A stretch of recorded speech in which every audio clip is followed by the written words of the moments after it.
ബാധ ഒഴിപ്പിക്കാനെത്തിയ 16-കാരിയെ പീഡിപ്പിക്കാൻ ശ്രമിച്ചുവെന്ന പരാതിയിൽ വെണ്ടാർ സ്വദേശി മുരാരി തന്ത്രിക്കായി അന്വേഷണം വ്യാപിപ്പിച്ച പോലീസ്. ഇയാൾ എവിടുത്തെ തന്ത്രി? കൊല്ലം പുത്തൂരിൽ കഴിഞ്ഞ ദിവസമാണ് ബാധ ഒഴിപ്പിക്കാൻ അമ്മയ്ക്കൊപ്പം എത്തിയ കുട്ടിയെ പ്രതി പീഡിപ്പിക്കാൻ ശ്രമിച്ചത്.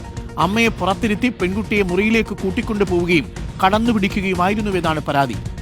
എന്നാലും ഈ അമ്മമാർക്കൊക്കെ ഇങ്ങനെ തോന്നുന്നത്, അമ്മ ഇങ്ങനെ ഉത്തരവാദിത്വമില്ലാതെ ഈ കുട്ടി ഒരാളുടെ മുറിയിലേക്കൊക്കെ കയറ്റിവിടാൻ പാടുള്ളൂ. ഈ പഠനത്തിലൊക്കെ പിന്നോട്ടാണ്, കുട്ടിക്ക് ചില ബാധയൊക്കെ കൂടിയെന്ന സംശയത്തിന്റെ പുറത്താണ് അമ്മ കുട്ടിയുമായി മുരാരി തന്ത്രിയുടെ അടുത്തേക്ക് വിശ്വസിച്ച് എത്തിച്ചത്. അതിനുശേഷം കുട്ടിയെ മുരാരി തന്ത്രിക്കൊപ്പം റൂമിൽ വിട്ട് അമ്മ റൂമിന് പുറത്ത് നിന്നു. ആ ഘട്ടത്തിലാണ് ഈ കുട്ടിക്ക് നേരെ അതിക്രമം ഉണ്ടായത്. കുട്ടി നിലവിളിച്ചുകൊണ്ട് റൂമിൽ നിന്ന് പുറത്തേക്ക് ഓടി. നമ്മളിപ്പോ എന്തേ കേക്കണേ?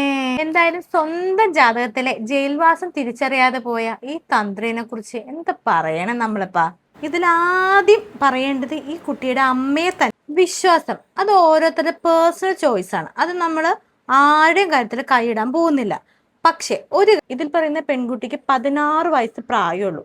ഈ പെൺകുട്ടിയെ ഒറ്റയ്ക്ക് ഈ പുള്ളിക്കാരൻ്റെ അടുത്തേക്ക് ഇയാളുടെ അടുത്തേക്ക് പറഞ്ഞു വിട്ട അമ്മയെ നമ്മൾ എന്താ പറയാ? വിശ്വാസം വേണം, പക്ഷെ ഒന്നിനോടും അന്ധമായ വിശ്വാസം പാടില്ല. നമുക്ക് അറിയാൻ കഴിയുന്നത് ഈ കുട്ടിക്ക് പഠനകാര്യങ്ങളിലൊക്കെ കുറച്ച് പുറകോട്ട് പോവുകയും ഈ കുട്ടിയുടെ മേത്തെന്തോ ബാധയുണ്ടെന്നൊക്കെ ഈ കുട്ടിയുടെ അമ്മയടുത്ത് ആരൊക്കെയോ പറയുകയും ചെയ്തപ്പോഴാണ് ഈ അമ്മ ഇങ്ങനെ ഈ പുള്ളിക്കാരൻ്റെ അടുത്ത് കൊണ്ടുപോയെന്നാണ് നമുക്ക് അറിയാൻ കഴിഞ്ഞത്. ആദ്യം പാരൻസ് മനസ്സിലാക്കേണ്ട ഒരു കാര്യം എന്ന് വെച്ചാൽ എല്ലാ പിള്ളേരും IQ ലെവൽ എന്ന് പറയുന്നത് വേറെയാണ്.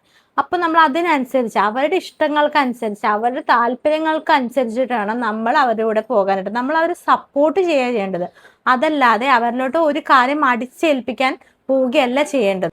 നമ്മൾ പാരൻസ് എല്ലാവരും, പുതിയ പാരൻസ് ആണ് എല്ലാവരും തന്നെ കണ്ടിരിക്കേണ്ട ഒരു ഫിലിം. അതായത് ഒരു 10 വർഷങ്ങൾക്ക് മുന്നേ ഇറങ്ങിയതാന്ന് തോന്നുന്നു, ഒരു ബെൻ എന്ന് പറഞ്ഞൊരു മൂവി. നല്ലൊരു മൂവിയാണ്. കാരണം നമ്മളെല്ലാവരും തന്നെ എല്ലാ പാരൻസും തന്നെ കണ്ടിരിക്കേണ്ട ഒരു മൂവിയാണ്. അതും ഇതുപോലത്തെ ഒരു സംഭവങ്ങളെ കുറിച്ചാണ് പറയുന്നത്.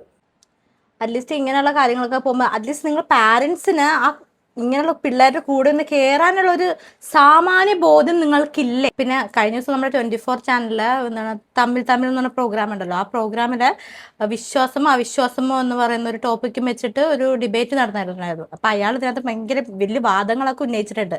അത് ജസ്റ്റ് ഒന്ന് ഞാൻ നിങ്ങൾക്ക് കാണിച്ചു തരാവേ. വള്ളിയങ്കാവ് ദേവീ ക്ഷേത്രത്തിലെ ദേവിയുടെ തിരുവാഭരണ മോഷണം പോയി 2002-ൽ. 2003-ൽ ഞാൻ അവിടെ ദേവപ്രശ്നം വെച്ചേ വളരെ കൃത്യമായിട്ട് പറഞ്ഞു ഇന്ന ആളാണ് അതെടുത്തത്. മാഷേ തിരുവാഭരണം കൊണ്ടുപോയ ആളിനെ വ്യക്തമായിട്ട് ഞാൻ പറഞ്ഞു. 22 ജ്യോത്സ്യന്മാരുണ്ടായിരുന്നു എന്നെ മലത്തി അടിക്കാൻ. ഭയങ്കര വലിയ പ്രവചനം നടത്തുന്ന പുള്ളിയാണ്. നമ്മുടെ ശിരൂരിലെ ഇതൊക്കെ ഉണ്ടായത്, ലാൻഡ്സ്കേപ്പിന്റെ കാര്യങ്ങള്, പിന്നെ